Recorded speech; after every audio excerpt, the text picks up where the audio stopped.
Welcome students. आज हम बात करेंगे exothermic reactions and endothermic reactions के बारे में। तो एक्सोथर्मिक रिएक्शन से हम स्टार्ट करेंगे। सबसे पहले देखेंगे एक्सोथर्मिक रिएक्शंस क्या होती हैं, साथ ही साथ इसको कुछ एग्जांपल्स के साथ हम देखेंगे। ओके, तो सबसे पहले बात करते हैं what are the exothermic reactions. तो क्या होती हैं वो रिएक्शंस जिसमें क्या होती है heat is evolved are known as exothermic reactions. जिन रिएक्शंस में हीट इवॉल्व होती है उसको क्या बोलते हैं, एक्सोथर्मिक रिएक्शंस। एग्जाम्पल देखते हैं। देखो सबसे पहला इसमें हमने लिया है when carbon burns in oxygen to form carbon dioxide. जब कार्बन ऑक्सीजन में बर्न होता है तो क्या बनता है, कार्बन डाइऑक्साइड बनता है। साथ ही साथ इसमें से a lot of heat is produce in this reaction. इस रिएक्शन में क्या होता है, लॉट ऑफ हीट प्रोड्यूस होती है। तो इसको हम किस टाइप से लिखेंगे, देखो कार्बन बोला है तो carbon burns in oxygen, carbon का सिंबल सी जो कि सॉलिड फॉर्म में होगा, बर्न्स इन ऑक्सीजन मतलब O2 जो कौन सी फॉर्म में होगा, गैसियस फॉर्म में। और क्या जब कार्बन और ऑक्सीजन को बर्न करा, कार्बन को ऑक्सीजन में, तो क्या बना है कार्बन डाइऑक्साइड। तो कार्बन डाइऑक्साइड को कैसे रिप्रेजेंट करते हैं, CO2, और ये किस फॉर्म में होगा, गैसियस फॉर्म में। साथ ही साथ क्या बोला है कि इस रिएक्शन में lot of heat is produce. तो क्या होगा यहाँ पे हम किससे शो करेंगे, यहाँ पे लिख देंगे हीट। ये जो हीट मैंने यहाँ लिखा है इसी का मतलब है कि इस रिएक्शंस को देख के हम पता लगा सकते हैं कि इस रिएक्शन को कंप्लीट होने के बाद इसमें से क्या इवॉल्व हुई है, हीट इवॉल्व हुई है। तो यहाँ लिख लेते हैं ये कार्बन है, ये ऑक्सीजन है, और ये क्या है carbon dioxide. Okay, so next example हम देखते हैं। अब एक एग्जांपल है मीथेन गैस का, बर्निंग ऑफ नेचुरल गैस। देखो बर्निंग ऑफ नेचुरल गैस को क्या बोला जाता है, एग्जाम्पल में नेचुरल गैस को क्या बोला जाता है, मीथेन। तो मीथेन क्या है, नेचुरल गैस है। तो इसमें देखो रिएक्शन कैसे है, अगर CH4, मीथेन का जो फॉर्मूला होता है क्या होता है CH4, यहाँ लिख लेते हैं ये क्या है मीथेन है। और इसे साथ ही साथ क्या बोलते हैं, नेचुरल गैस भी इसे बोला जाता है, नेचुरल गैस। तो इसकी रिएक्शन हमने ऑक्सीजन में कराई, या एयर फ्रॉम एयर लिख सकते हैं O2, यहाँ गैसियस में यहाँ लिख देते हैं ऑक्सीजन, और फ्रॉम एयर गिव्स क्या मिलता है इसमें CO2।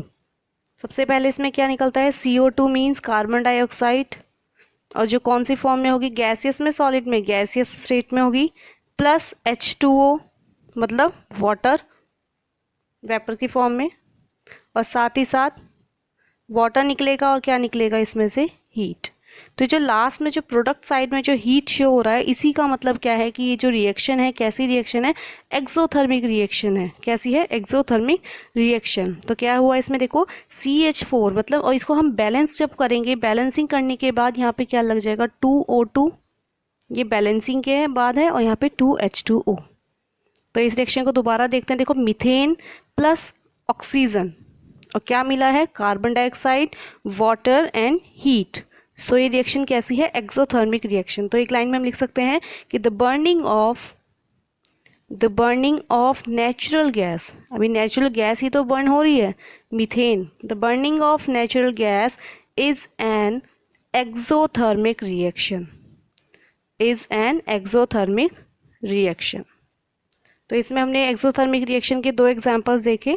ओके, अब एक चीज़ और, जितनी भी कंबशन रिएक्शन होती है, जितनी भी क्या होती है कंबशन रिएक्शंस होती है, मतलब जो ऑक्सीजन से हो रही हैं, जितनी भी कंबशन रिएक्शंस हैं वो सारी क्या होती हैं, are all the combustion reactions are exothermic reaction, क्योंकि फिर उसमें से क्या इवॉल्व होती है, हीट इवॉल्व होती है।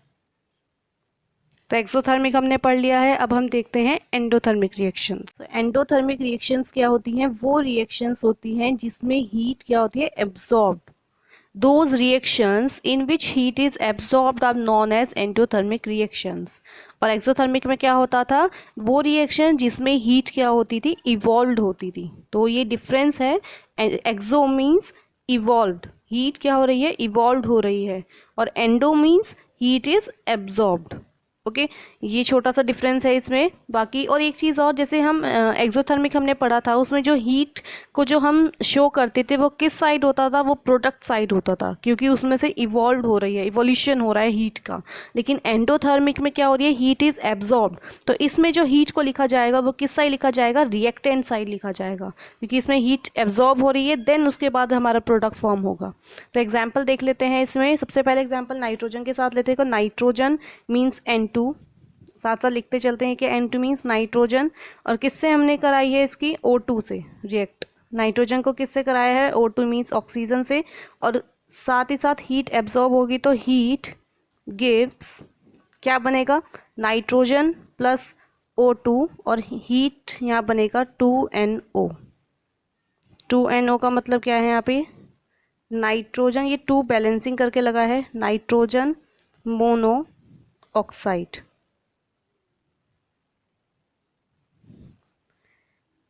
अब यहाँ पे देखो, ये रिएक्टेंट साइड हीट है, इसका मतलब क्या है, यहाँ पे पहले हीट एब्जॉर्ब हो रही है, और ये किस टाइप की रिएक्शन है, एंडोथर्मिक रिएक्शन।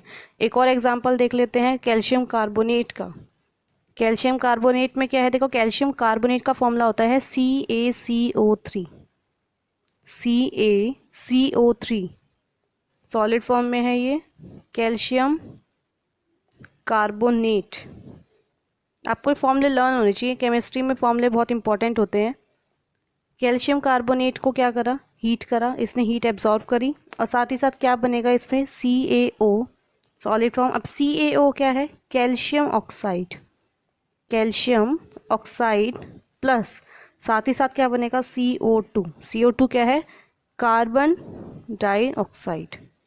तो इस साइड भी देखो हीट कहाँ पे हमने रिप्रेजेंट करी है, रिएक्टेंट साइड, और इसमें क्या हो रहा है, हीट एब्जॉर्ब हो रही है, देन तब जाके हमारा प्रोडक्ट फॉर्म होगा। तो ये भी कैसी रिएक्शन है, एंडोथर्मिक रिएक्शन है।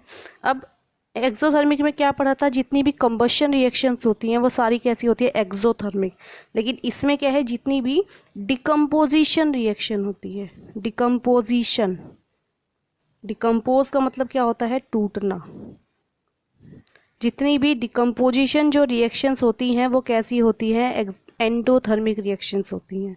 साथ ही साथ जो फोटोसिंथेसिस होती है, क्या होता है, जो फोटोसिंथेसिस जो प्रोसेस होती है, फोटोसिंथेसिस, तो वो भी किस का एग्जाम्पल है, एंडोथर्मिक रिएक्शन का।